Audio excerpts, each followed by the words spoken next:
Hi, welcome back ខ្ញុំ Baby Five ថ្ងៃនេះមកលេង Grow Up Garden ទៀតហើយអ្នកទាំងអស់គ្នាបើក្បាលវីដេអូមកចាកូនស្រីគឺម្ដងមកផ្ទះតែម្ដងឆ្ងល់ពេកខ្ញុំដើរទៅសួរថាមានរឿងអីមែនកូនស្រី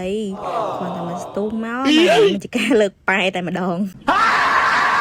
ពួកខ្ញុំនេះភ្ញាក់ភើថាគេមានរឿងអីកើតឡើងហ្នឹងគាត់ចូលភ្លាមលើកប៉ែភ្លាមអូការពិតគេទៅដេញវាយប្រូសាច់ដុំណានេះគេប្រាប់ខ្ញុំថាយប់មិញប្រូសាច់ដុំហ្នឹងឯងផ្លែឈើគេយប់មិញនេះចំណាំមុខច្បាស់ណាខ្ញុំបាននៅជួយដោះស្រាយមួយទេលោកអើយកន្លែងទៅ check មើល mail សិនថាថ្ងៃនេះមានគេនិយាយអីខ្លះយើងធ្វើការ unboxing ទាំងអស់គ្នាគាត់បើកមកភ្លាមតាន់តាអូកូនស្រី Acid Baby 4គេចែកច្រឡំគ្នាខ្ញុំមួយគាត់រហូតដល់សារមួយឈ្មោះ 4 មួយ 5 ធម្មតាម៉ែកូនគេឈ្មោះគេស្តៀងគ្នាចឹងមិនឆ្ងល់ច្រើននេះនេះទទួល gift បាន2នាក់ចាអូមាន seed ផងធុងទឹកផង fruit ស្អីអូញ៉ៃញ៉ៃហ្នឹងអីខ្លះអ្នកនរគ្នាគេឲ្យចេះយកទៅឥឡូវខ្ញុំធ្វើដំណើរទៅកាន់សອບទិញ seed អីថែមចឹងហើយធ្វើដំណើរសោះទៅជួបប្រទេសបរោះសង្ហារសាខោទឹកនោមនេះឥឡូវថាសង្ហាមកនេះមើលមុខកណ្ដឹងនេះអូញាក់សាច់តែម្ដងចា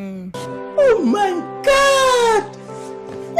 មកនិយាយលេងអ្នកនរគ្នាឥឡូវយើងមកធ្វើការទិញអីវ៉ាន់តទិញធុងទឹកទិញ sprinkler ទិញអីមានអីទិញដែរអ្នកនរគ្នាឥឡូវទិញហើយនឹងធ្វើអីទេអ្នកនរគ្នាឃើញគេទិញកំភ្លើង snap ទិញកំភ្លើង snap គេដែរអូ snap ទៅស្ទើរគ្មានត្រូវសម្រាប់ម្នាក់ចង់ដឹងថាត្រូវមើលវីដេអូនេះសិនអ្នកនរគ្នាចាអូទឹកដៃបាញ់ត្រង់ឲ្យតែមានអីអែមតែត្រូវតែមកគាត់ចូលសេសូនអីណាលេងចង់សុបាយចេញមកឥឡូវនេះវីដេអូយើងគឺមានតែប៉ុណ្្នឹងហើយចាំជួបគ្នាម្ដងទៀតនៅវីដេអូក្រោយបាយ